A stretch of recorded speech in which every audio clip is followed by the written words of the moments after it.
I went on this program, and the first thing they do is they look at all your materials and they get to kind of know you and everything else. Um, and really, the feedback that I got was, Mark, this is just foggy. Okay, I think it's a really good description. This is foggy. In other words, I can't really see what you're all about, what it is that you speak about, what's unique about you, your experience, and everything else. Just can't see it. And they really make you work on your lane. Your lane is, what lane are you going to play in? It's your niche.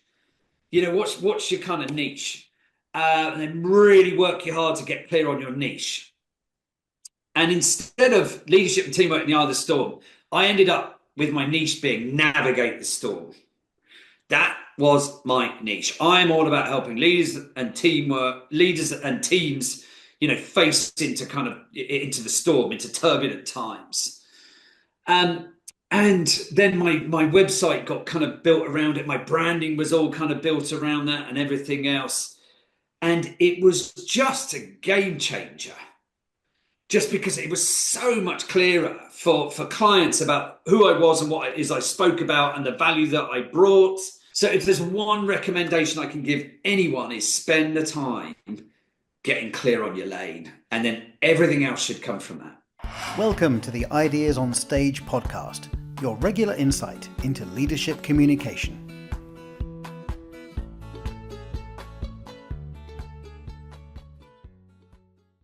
Mark, we were sitting next to each other at the Speaker Awards last year, and you mentioned that you had an opportunity years ago to lead a team of non-professionals in the world's toughest around the world yacht race.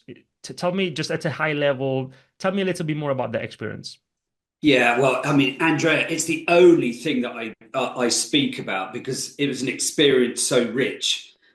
I'm not sure I could find a better story, but I was lucky enough to lead a team in the world's toughest around the world yacht race, which is it's a particularly tough route. It goes the wrong way around the world against the spin of the earth, which makes it just a lot longer, a lot harder, a lot more uncomfortable to go that way. But interestingly enough, our crews were all complete amateurs, and 70% of them had never, ever sailed before. So this is really a story about how do you get ordinary people to achieve the extraordinary when facing constant adversity and change. So that's a few of the dynamics of the race, and it was an epic event full of ups and downs and twists and turns, and a lot of learning, quite honestly, and that's why I share it. Talking about learning, what, again, at a high level, because I guess there are so many, but what are some of the lessons learned or parallels for business coming from the experience? Yeah, I mean, there's so many, and I think that's why the story has stood the test of time. I mean, I actually did this event back in 2001. So nearly 25 years ago now. But, we learned a lot about what really makes a difference for a team in terms of what kind of culture allows it to thrive in that kind of environment, both from a leadership and a teamwork perspective. And so really that's what I share. What culture allows a group of ordinary people to come together and achieve the extraordinary when they're facing constant adversity, change, and competition. I mean, that's my kind of lane. And so I look at it from a leadership perspective, I look at it from a teamwork perspective, and I look at it from a resilience perspective, because the race actually lasted 10 months. And so to keep people motivated and working well together over that period of time in those kind of environments was really, really challenging. But there's so many parallels. I mean, I think every business right now is trying to find its way through some pretty turbulent times and some pretty choppy waters. And so what allowed us to be successful is also what will allow them to be successful. Just things like, for leaders to have all the answers right now is really difficult, because we're trying to lead our organizations through, situations that we've never been in before. And we were constantly facing that out there on the ocean. So one of the big things that allowed us to perform was actually collaboration more than anything else, because actually I didn't have the answers. Well, not individually, but collectively, if we really thought about it, we probably could come up with the options and think about which was the best option and pick that and kind of navigate our way through these challenges. But it did require a different style of leadership, as I said, almost to let go of having all the answers, rather set the stage for collaboration. And that's just one of the parallels that I think would be really valuable for business. Yeah, and you've been sharing those ideas for years now. You've been speaking in public professionally for many years, and then last year at the Speaker Awards, you won. You were voted Booker's Choice. Just from your perspective, what because there were other categories there. That was your category, Booker's Choice. What does that award mean to you? Well, it means quite a lot because the Booker's Choice is actually judged by a group of professional booking agents who are part of speaker bureaus. Either they own a speaker bureau or they're recruited as a booker for a speaker bureau. So these people see thousands and thousands of speakers all year long. So to be picked out amongst the masses as the Booker's Choice for 2024 was incredible, Andrea. I mean, it's taken me 24 years of lots of ups and downs and twists and turns to get there, but it was just lovely to be recognised. Really, that actually, in one way or another, what I was doing in their eyes just felt like a really kind of bookable proposition, and of course, because of their kind of prestige, that was a great award to win. What do you think was the main reason, or maybe some of the reasons why they picked you and not others?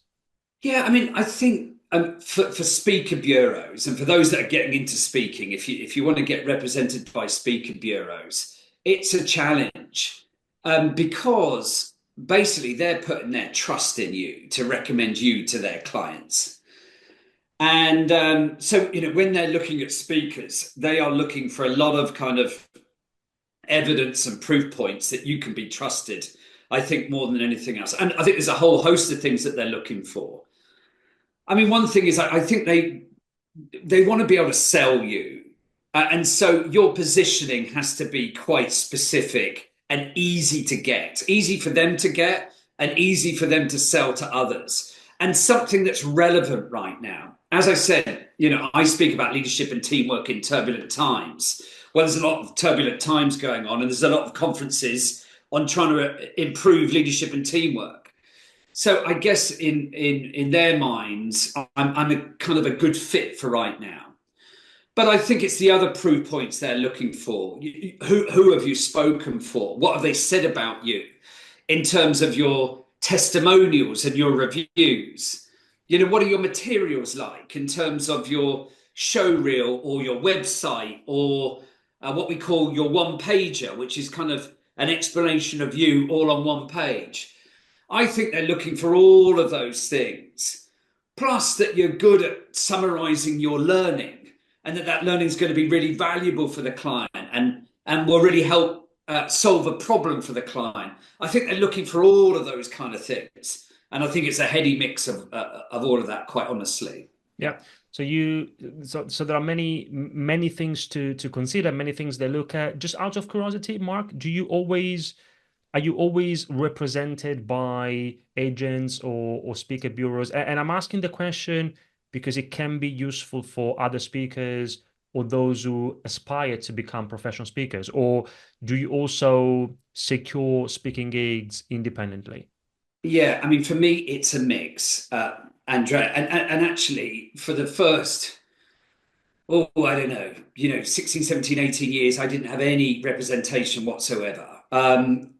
Actually, I was really relying on referrals more than anything else. I mean, I was lucky enough to be quite busy, and the more you speak is the more you speak. Because obviously, if you're in front of audiences, then people go away and talk about you and share that with others who might well be organising events themselves. And almost you just keep getting repeat bookings, and that's really great if you can do that. However, also representations really helpful, and it got to a point where I just thought, well, there's these professional speaker bureaus out there. Lots of clients are going to them. And actually, if that's another way of me getting awareness and being able to have impact and being able to get business, why not get represented? And so I'm now represented by most of the big speaker bureaus. So they're valuable, but I remember a stat that only about 20% of conference speeches are actually booked through speaker bureaus. So actually 80% is booked through referrals and people they know, or people that target them directly, target clients directly. So it's not the be all and end all, but bureaus can be a very kind of useful part of your kind of sales funnel, if you like. And once you've built a relationship with them, of course they continue to recommend you, so it's really kind of a good route to kind of repeat business from them. So yeah, definitely recommended, but you've got to earn their trust. You've got to earn their trust. Yeah. So that's interesting. The 20-80% that you Yeah. mentioned, that's interesting. And so if we think about that, you already shared some of the things that speaker bureaus look for in speakers. Are there any differences when it comes to what makes a speaker bookable from the perspective of an event organizer, not necessarily the speaker bureau? Anything to mention? Well, again, event organizers are looking for someone that they can trust, quite honestly, because it's all on them to pick the right speaker. And I think what they're looking for is someone who's a good fit for their event, Andrea. I mean, I often get picked for conferences where they are navigating change in a business right now. And actually, they're trying to get their leaders and teams to kind of embrace that change and work together to overcome the challenges that they're facing into and all of those kind of things right now. I'm a good fit for those organizations that are facing into lots of change right now. So I think event organizers may well be looking for a story that actually provides insight about how to overcome that and to do that. So I think event organizers are really looking for good fit more than anything else. Good fit Yeah. is key. And connected to these, are there, that could be the opposite of that, but are there any mistakes that you think sometimes speakers make that hurt their chances of being booked? Well, I think yes, quite honestly, and I think that is trying to be a catch-all for everybody, Andrea. And I think we have to really watch out for that, because I think when people are getting into the speaking world, they're kind of perhaps a bit desperate for some opportunities to speak, and so whatever comes in, they kind of say, oh yeah, I can do a speech on mental toughness, or I can do a speech on goal setting, or I can do a speech on diversity and inclusion, and all of these kind of things. And can you really do a good, impactful speech? Do you really have experience in those particular areas? And I think some speakers just try and be all things to all people, and I think that's a mistake. I think to get good at speaking, you've got to stick your flag in the sand there somewhere, in terms of who are you and what do you speak on and why do you speak on that? Why are you the expert in that? And be an expert in something. I don't think anybody's looking for a speaker that can just kind of turn his hand to any subject, because chances are the speech isn't going to be that great. Just because it's not a proven speech, it's not a polished speech, you're not an expert in that area, so you're probably not going to bring anything new to the table. I think that's a risk for an event organizer, and it's likely to turn them off. This is so true. It's true from any perspective, from a public speaking perspective, from a business perspective. If we try to appeal to everyone, then most likely we'll end up appealing to no one.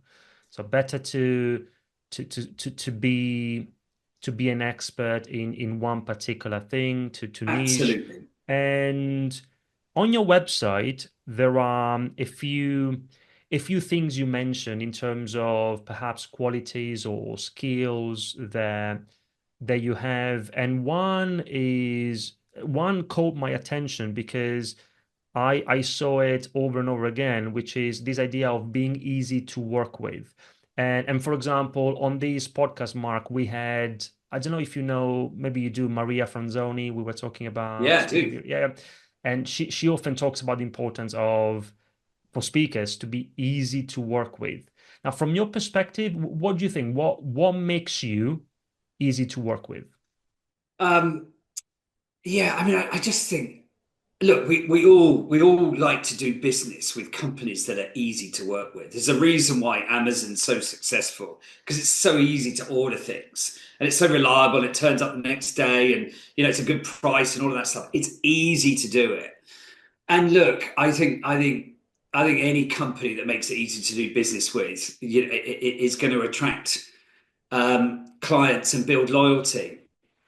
And so there's lots of things. I mean, just being really responsive. So if someone makes an inquiry, just getting back to them really quickly, being really easy to book a meeting with. I use Calendly, which is just a kind of a calendar service. People can kind of book a slot.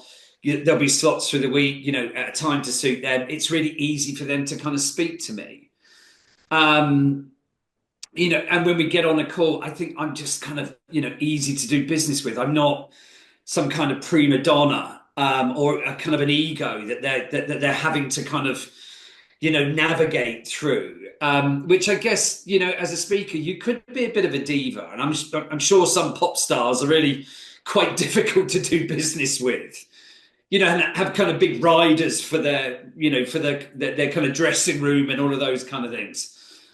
Well, I don't have any of that. And even when I get to speak to them, it's a low pressure conversation, not trying to kind of close on them or force them to do anything they don't want to do. And if they do make a booking, and onwards from that, I am incredibly easy to deal with in terms of I deal with all my own travel stuff. I will be there, early to kind of sound check and all of that stuff. I don't have to worry about anything. And I just do my utmost to delight the client and make it easy for them. So there's a whole host of stuff, but I think it's important to make us easy to do business with. Understood. You mentioned the example of Amazon, for example. It's very easy to use, and you mentioned pricing also. So you made me think, like, in terms of pricing, and of course you don't have to share anything that's confidential, but do you have any tips in terms of how to price your Yeah, talks? and it's always a tricky one, isn't it? Pricing. Because I think every speaker has got their price in the market, and the price that's right for them. And I think you have to think about what's your levels of experience, and who else occupies a similar space to you in the speaking world in terms of experience and in terms of kind of caliber of story and all of those kind of things. And I think there's lots of different grades of pricing. So I think you have to put quite a lot of thought into it.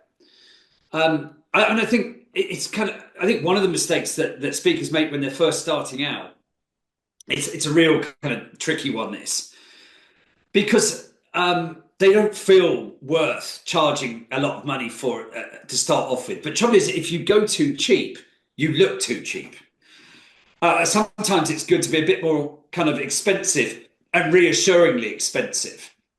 In other words, have confidence in the fact that you're a few £1,000s to kind of hire, instead of renting yourself out at kind of £250 for a speech or something. But there is that kind of, it's a tricky one when you're first starting out, because of course you want to start getting known, and the only way you're going to start getting known is to start doing some jobs. And if you price it too high, perhaps you're not going to get them. So it's a real kind of balancing act. But I've been in this business for a lot of years, and to be honest, I know my kind of segment of the market. I know who else is kind of I'm competing against. I know what they're charging. I also know what budgets organisations have for the type of events that I do. And so all of those kind of things influence, my rate card, what we call my rate card. Yep. Yep. But I do have transparency around that. I don't just kind of make that up as I go along. I have a UK rate card, I have a Europe rate card, and I have a rest of the world rate card. And whenever I'm talking to clients and they ask me, well, how much is this going to be? That's what I share with them. Got it. Got it. And again, out of curiosity, for a talk, do you and again, I'm just asking because it can be useful for those who aspire to become professional speakers. Do you have one price for a talk, or do you offer several options depending on several factors? How do you go about it? No, I really have one price.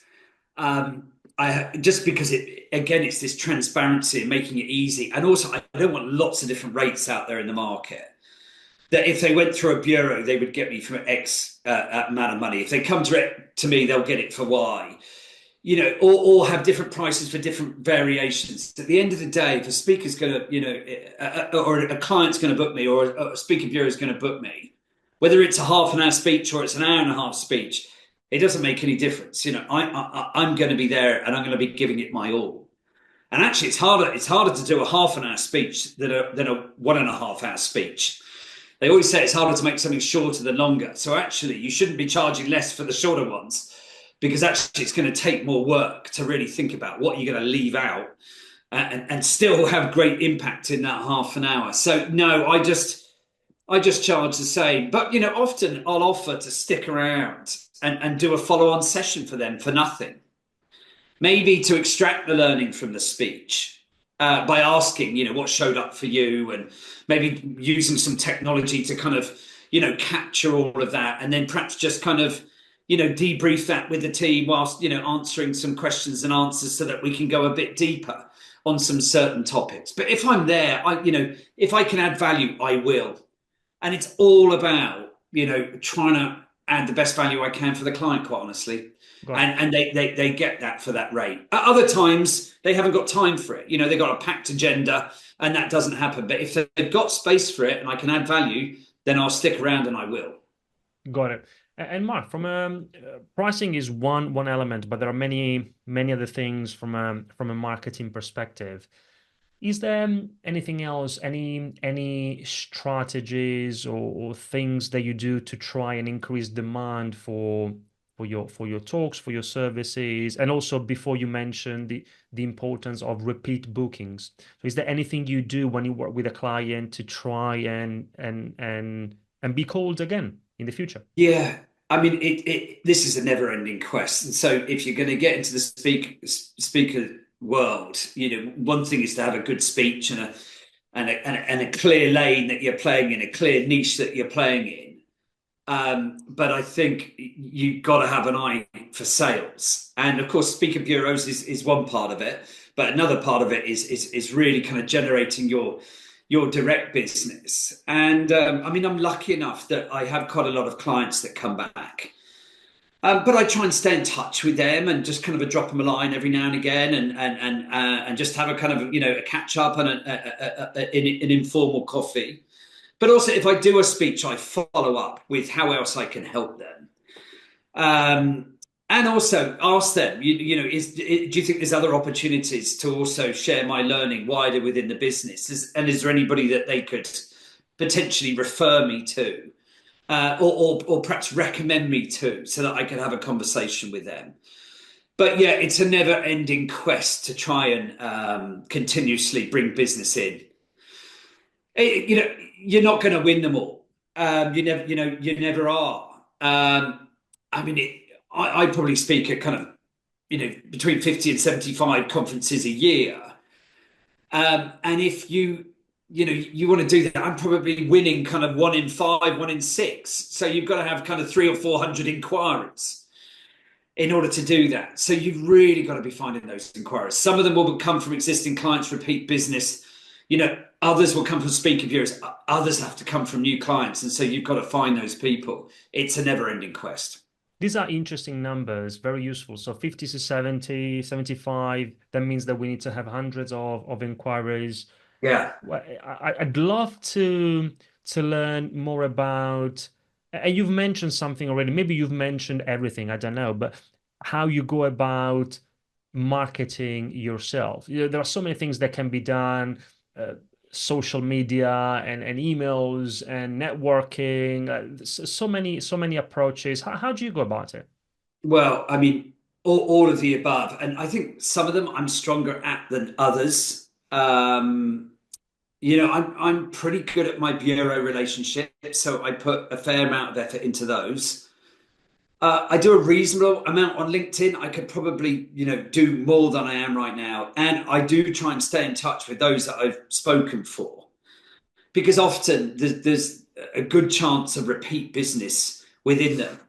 I did just try recently cold email and try to work with a service on identifying my target market and capturing their email addresses and trying a cold email approach. It didn't work for me, if I'm really honest. And sometimes you don't know these things until you try. But I guess we all get bombarded left, right, and center these days by people trying to target us and sell us stuff. And so, yeah, it just, I tried it. It didn't really work. It didn't sit that well for me. I mean, I get quite annoyed by people targeting me. And then all of a sudden, I was one of those people targeting others. And I just thought, if it doesn't sit well with me, maybe, I'm answering my own question here. So I stopped doing that. Yeah. I've also tried Google AdWords in the past. Again, it's a very competitive market. I think you've got to be up for, a long road with Google AdWords in terms of optimizing it. It's not a cheap game. I think it's a very competitive search terms, motivational speaker, and all of those kind of things. But if I was being really honest, and you said you had Maria Franzoni on one of your previous podcasts, if I'm being really honest, probably one of your greatest opportunities to find business is through your existing network, and actually reaching out to them and staying in touch with them, and continuing to update them on where you're at and what's going on and what you're speaking about right now and how you're getting on with that. When they do have a conference, or perhaps one of their friends has a conference, you're going to be front of mind, and it doesn't cost you anything to stay in touch with those people. So that would probably be my recommendation, especially for those that are starting out. Yeah, sometimes we don't realize that we are sitting already on a mountain of value in terms of the contacts we have, the network we have, and we can leverage it. And Mark, I'd love to go back to what you said before. You said you tend to give, if I understood correctly, like 50, 70, from 50 to 75 talks every year. So that means, depending on how many weeks you work, so we're talking about more than one talk per week for sure. And because you are such an experienced speaker, of course you have your talk or your talks, but then I'm pretty sure that for each event you customize it based on what the theme is, what the needs are. And so that's a lot of work, 50, 75 talks a It year. is. How do you, what's your approach? How do you go about it? I mean, some speakers are doing 150 a year. So, compared to some, um, it's probably a lot less volume. However, it's still quite demanding, because you won't be speaking across the whole of the year. There are busy periods. We're in a busy period right now, through till a couple of weeks before Easter, a couple of weeks afterwards. And then there's a busy period up to summer, and then of course the summer is quite quiet, and then there's a busy period between September and early December, and then it's quiet over Christmas. Then it's a busy period again back into January again. So there are these kind of peaks and troughs. So when I'm busy, I am probably speaking usually a couple of times a week, and actually I speak quite a lot in the States. So if I'm speaking in the States, for every job that I do, that's 3 days, because it's a day to get there, a day to do the job, and it's a day to get back. So actually, two's probably enough, because I have to come back, do one in London or do one in Europe somewhere. So two's probably enough. Now, in terms of customization, I liken my speech to a donut, Andrea. I'm taking audiences around the world and back again. So I am taking them right around the world every single time. unless I'm doing a short speech, and I might just do, one part of the round the world race, but I'm taking them around the world. But the kind of hole in the middle is the bit that I customize. And it's really just, what stories am I bringing out? What do I think is most relevant for their themes? And so that's where I'm tailoring it. It's still essentially the same story. I'm just picking certain stories within it that I'm kind of highlighting because I just think they're more relevant for the conference themes. Makes sense. But I really only have one signature speech, and it is the round the world race story.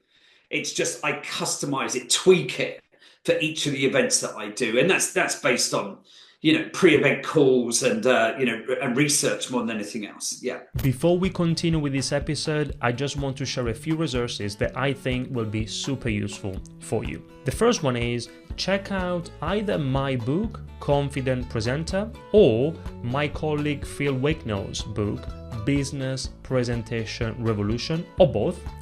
These are books for business owners and leaders who want to take their presentation skills to a higher level.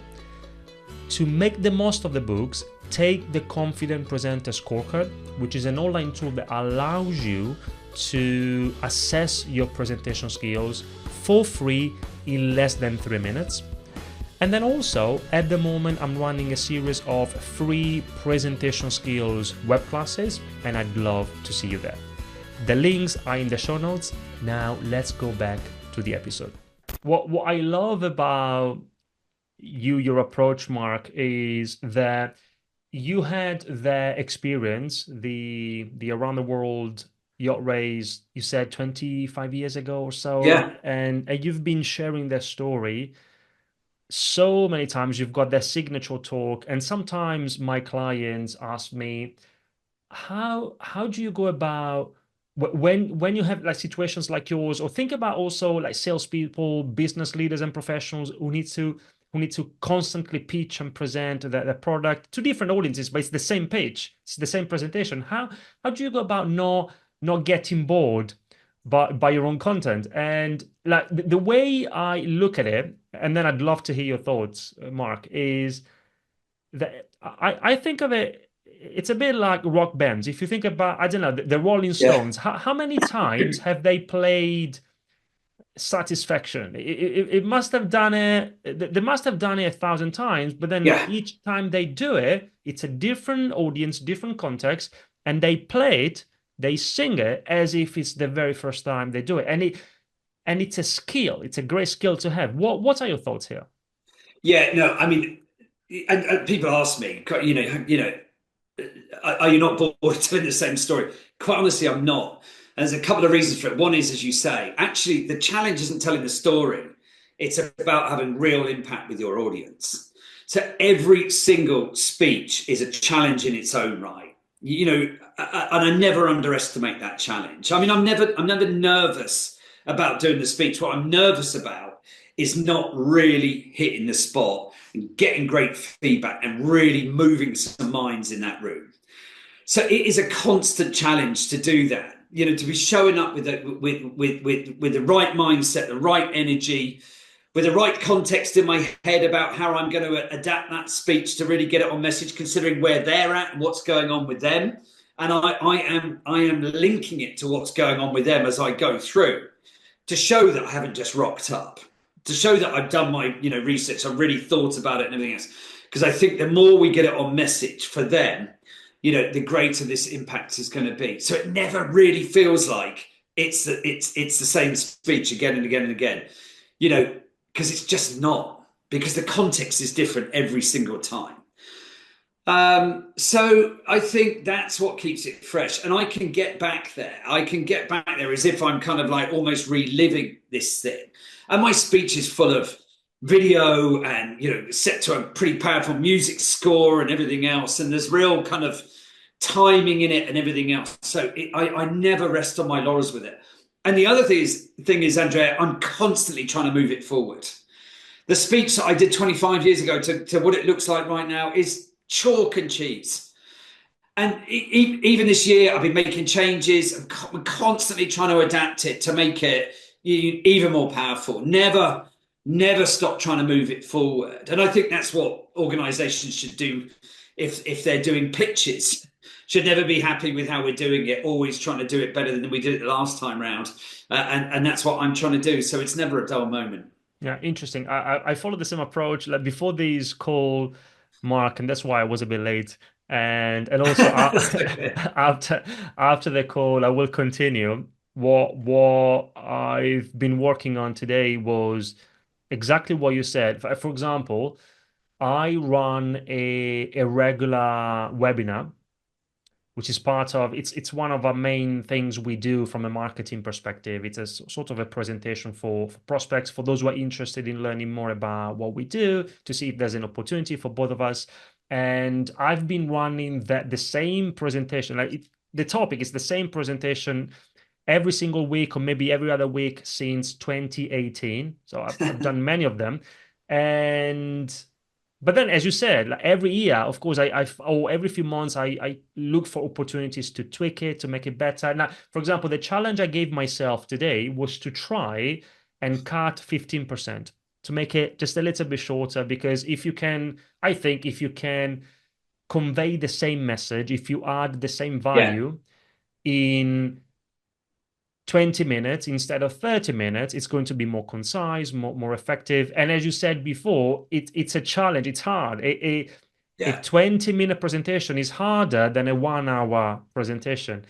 And so we are aligned from that perspective. And you also said that one of the things that you are nervous about sometimes is not making an impact with that particular audience, not getting good feedback. And so you made me think, okay, feedback, it's also, if you have good feedback, that may lead to good testimonials. Yeah. Is there anything you do in terms of collecting testimonials, using testimonials to try and leverage them in the most effective way possible? Yeah, I do always. And I think it's really important. So, I mean, we said earlier on, you've got to have a good speech and you need to be good at sales. I also think you can be selling off the stage. If you're that good, you can be selling off the stage. In other words, people will go away and they'll tell others about you and they'll book you, or the people in front of you will say, we've got to get this guy, into a different part of the organization or whatever else. So I think there's opportunity to do that. In terms of reviews, I think they're really powerful. I think we all make decisions, even, which restaurant we're going to pick tonight based on reviews, what film we're going to watch, what book we're going to read, all of that stuff is based on reviews, what car we're going to drive. And so I think reviews are really powerful. I do subscribe to reviews.io, which is a review service. And actually, I don't always do this, but sometimes when I get the chance, at the end of my speech, I have quite a clever way of getting everybody to give me a testimonial. And I actually put up a QR code and they get their phones out and they give me a testimonial right there in the moment after they've just witnessed me. And so I can collect hundreds and hundreds of reviews. And so having some way of doing that's a really good thing. But I have a very particular twist that I do with my Q&A session, which leads me to putting that QR code up. But when I get the chance, when I've got enough time and the client allows me to do it, I do it, and it's good to collect. Is there something that you are comfortable sharing, or is it confidential? The approach? No, I'm happy to share. I mean, and my reviews.io site links straight to my website, so you can go and click reviews on my website, and you see all these reviews that people have left. So it's quite a good mechanism, but it's interesting in my speech. One of the things that I talk about, you talk about parallels. One of the things that we learned, we had these two teams sailing on board the boat because we had to, because we ran 24 hours a day, 7 days a week. So we would have one team up there sailing and another team asleep, and every 4 hours they would cross over.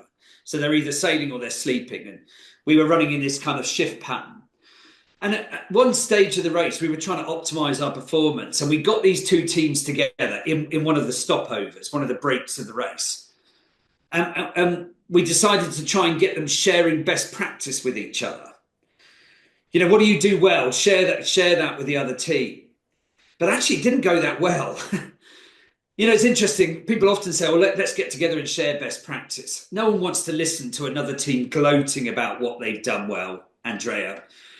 And the trouble is, if one team shares best practice, the other one almost takes it as criticism.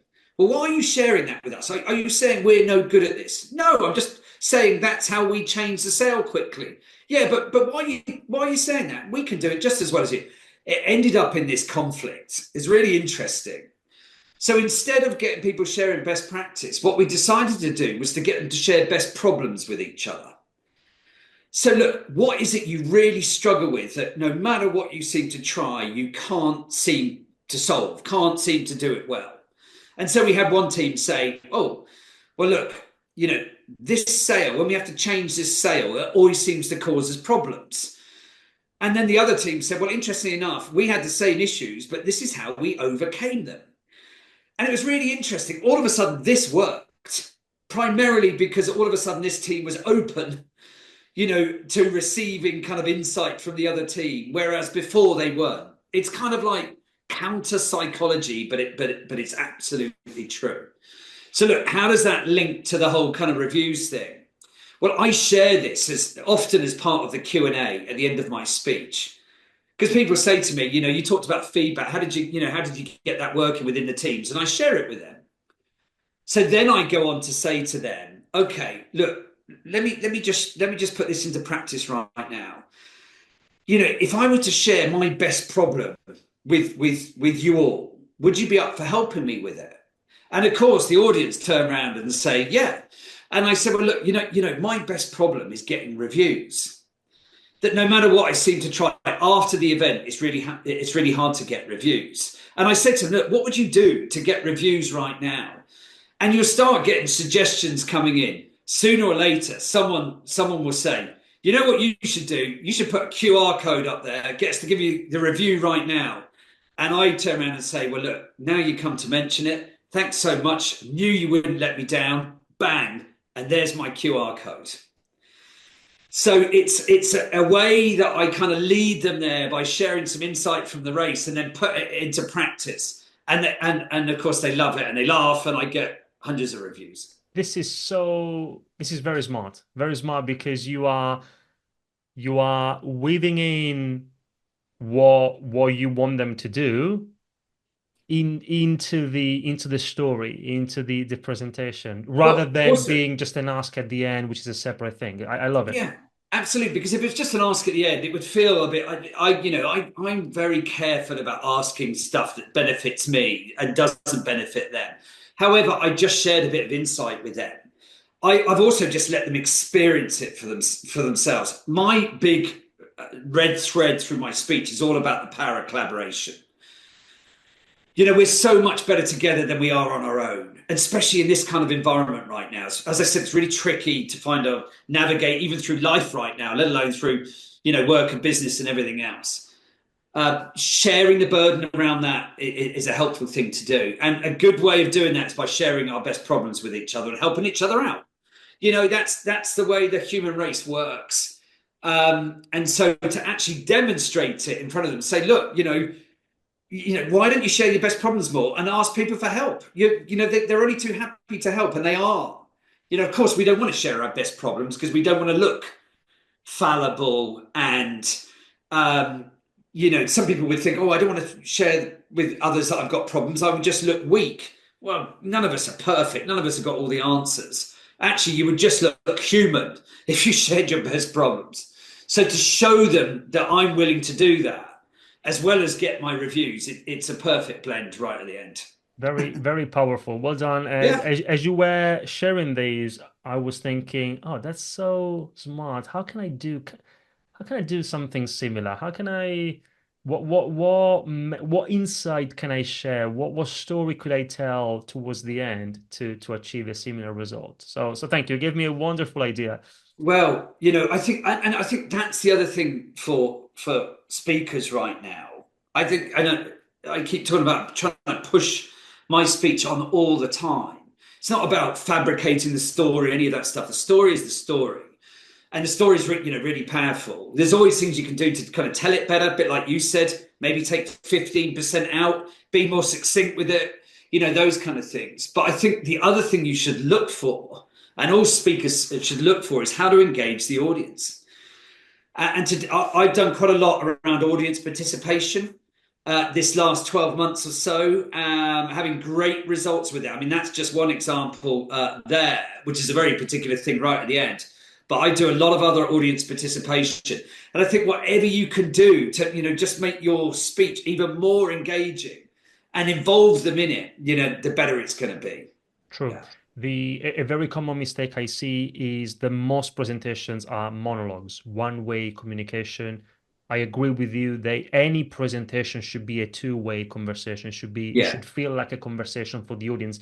I think the audience needs to feel that they are building the presentation live together with you. But of course, as a speaker, you've planned those moments of interaction in advance. Yeah.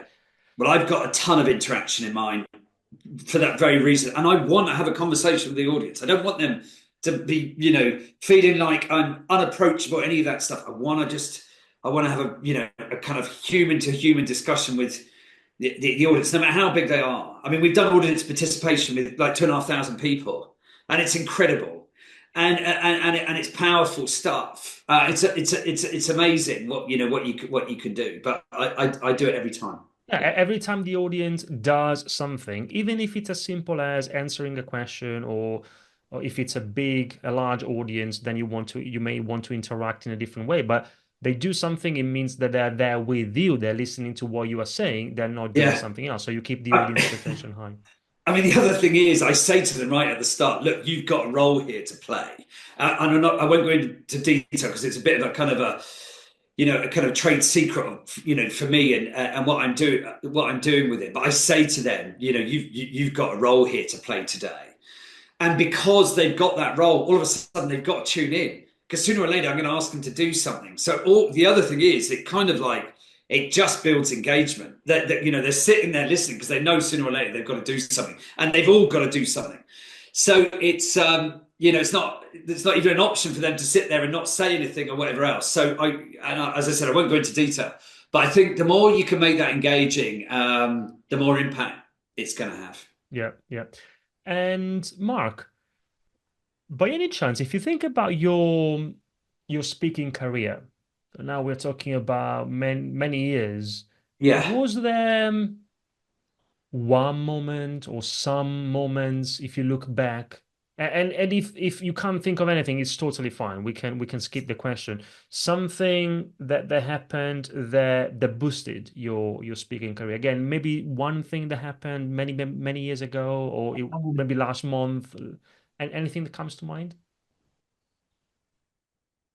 Well, look, the award last year was a good thing to go for, quite honestly, because it's kind of like it, for others to, winning awards is a good thing. There's no doubt about it. It's recognition. And there is awards that you can go in for. I mean, the speaker awards are absolutely great. They happen every year. They're actually out right now. There's probably 14 different categories you can go for. So there's normally something you can go for. I think that was a good boost last year. I think it's a good thing to shout about. I'm the Booker's Choice for 2024. I'm just trying to think about what else, that's kind of significant, that really changed things for me. Well, actually, yeah, there is. And Andrea, I did a program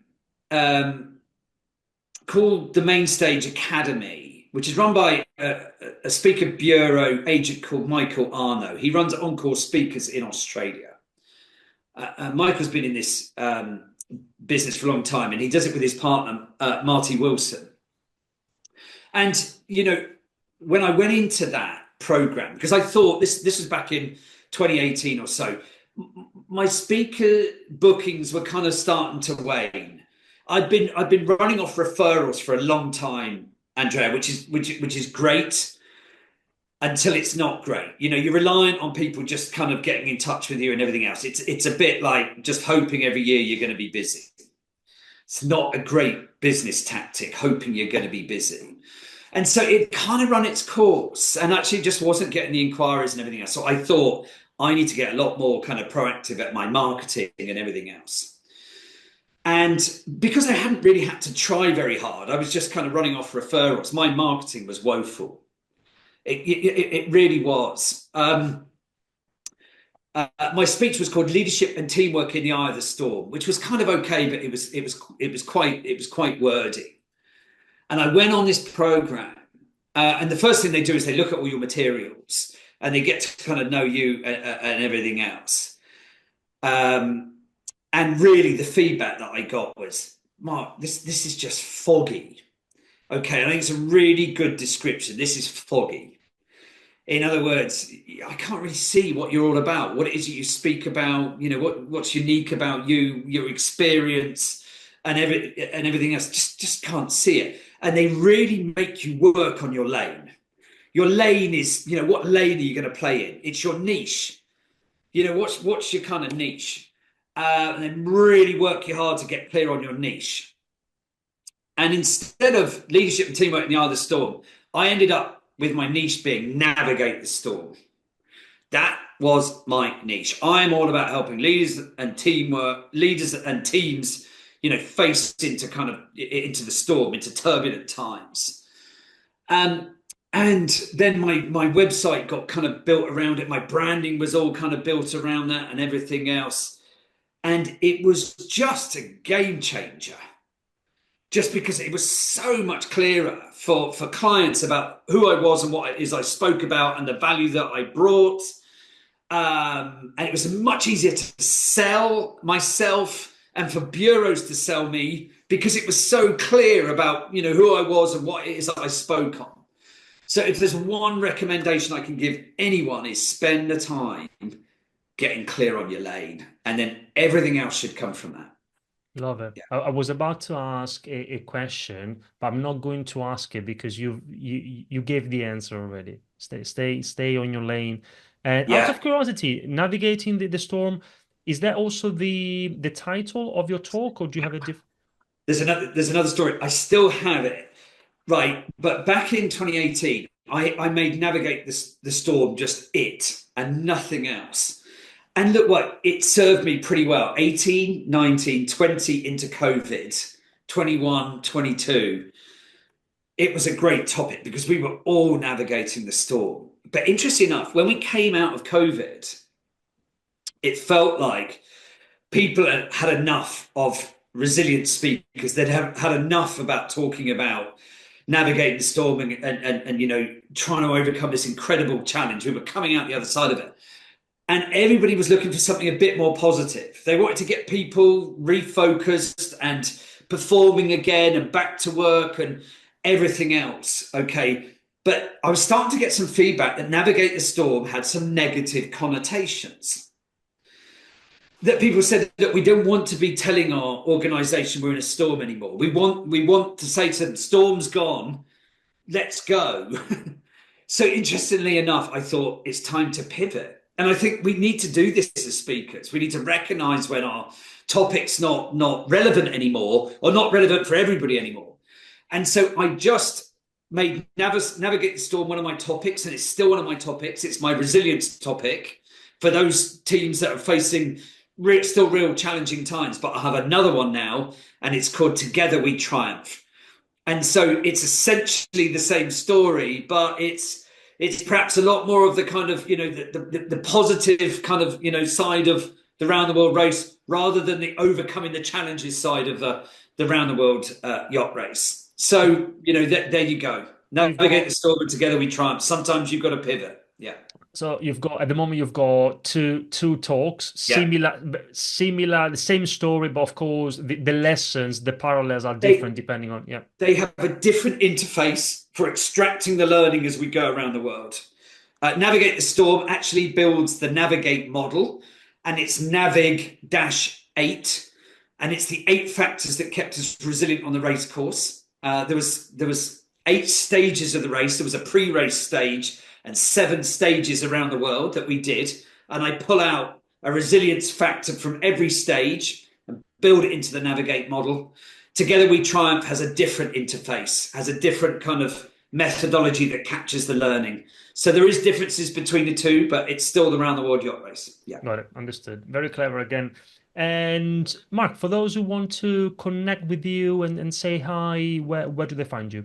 I would love people to connect with me and say hi. Just connect with me on LinkedIn, search Mark Denton, I'll come straight up. Or drop me a line at mark@markdenton.co.uk, either. But I love hearing from others that are, either in the business and experienced or getting started. Many people kind of drop me a line.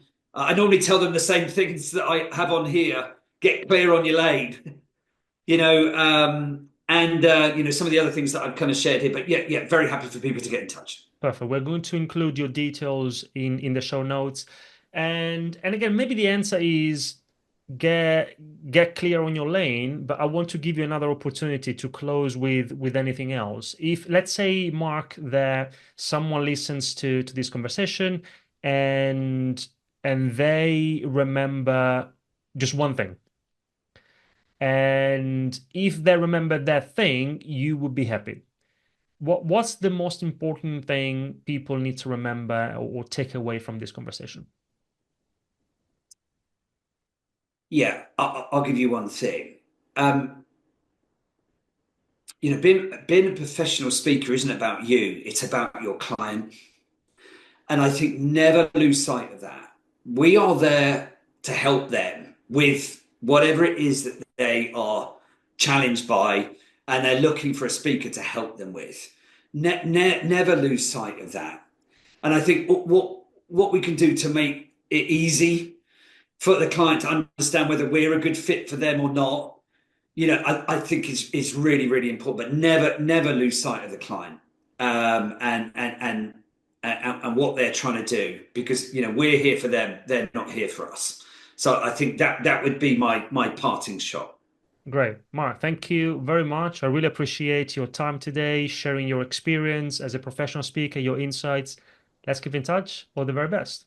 Wonderful. Thanks so much. Good luck out there, everyone. Hopefully our paths will cross at some point. Thanks a lot. If you enjoyed this episode of the Ideas on Stage podcast, there are many more you might like, so please subscribe, leave us a review, and tell us what you think. You can find many more ideas on business communication at ideasonstage.com or by searching for Ideas on Stage on iTunes, YouTube, or wherever you get your podcasts. Thanks for listening, and goodbye for now.